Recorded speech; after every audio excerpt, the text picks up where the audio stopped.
कृष्ण बन गए रखवाले। वृंदावन के छोटे गांव में पारो और रामदरस नाम के पति पत्नी रहते थे। वह दोनों आंखों से देख नहीं पाते थे और हर रोज भिक्षा मांग कर ही अपना जीवन व्यतीत करते थे। दोनों श्री कृष्ण की भक्ति किया करते थे। भोजन से पहले वह उस भोजन का प्रसाद लगा दिया करते थे। उस प्रसाद को अपने भोजन के पात्र में थोड़ा सा मिलाकर बाकी किसी दूसरे गरीब को खाने को दिया करते थे। श्री कृष्ण भी उनकी भक्ति से बहुत ज्यादा प्रसन्न थे, इसी कारण उनको कभी भूखे पेट सोने नहीं दिया करते थे। चारों ओर जन्माष्टमी की धूम मची थी। गोकुल, वृंदावन, बरसाना क्षेत्र में कृष्ण जन्मोत्सव की विशेष मनोहारी छटा देखने को मिलती है। पारो खुद भी पुत्र को जन्म देने वाली थी। उसे खुद नहीं मालूम था कि वह जन्माष्टमी के दिन एक पुत्र को जन्म देने वाली है। ठीक उसी समय उसने पुत्र को जन्म दिया। वह अपने माता पिता की तरह ही श्री कृष्ण की भक्ति करता रहता था। उसका नाम उन्होंने चंदन रखा था। वह नाम के अनुसार ही शांत और शीतल स्वभाव का था।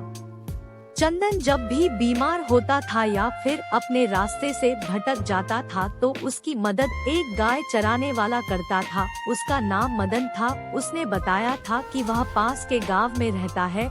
जब भी चंदन के परिवार पर कोई विपत्ति आती तो मदन सदैव रखवाला बनकर खड़ा रहता था। चंदन जब बड़ा हुआ तो वह मदन के गांव में जाकर मदद को खोजने लगा और जैसे ही वह गांव पहुंचा उसने मदन के बारे में पूछा तो लोगों ने बताया कि यहाँ कोई मदन नाम का व्यक्ति नहीं रहता है।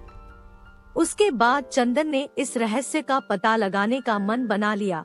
चंदन उसे ढूंढता रहा परंतु उसे मदन ना मिला। फिर एक बार चंदन की माँ को बहुत ज्यादा बुखार हो गया था। वह लगभग मरने वाली थी। तब मदन उसके घर सहायता के लिए आया और शाम होते ही अपने गांव की ओर लौटने लगा। उस समय चंदन उसका पीछा कर रहा था और चोरी चोरी दूर से उसे देख रहा था। मदन वहाँ पर मौजूद एक मंदिर के अंदर दाखिल हो गया। चंदन उसे देखता रहा।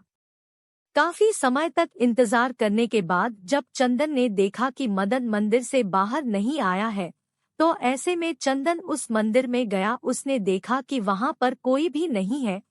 वह अदृश्य हो गया था। वहाँ पर केवल भगवान श्री कृष्ण जी की मूर्ति थी। चंदन समझ गया था कि वह मदन कोई और नहीं स्वयं श्री कृष्ण जी ठीक है, जो उनके परिवार की हर मुसीबत में रखवाली करते हैं।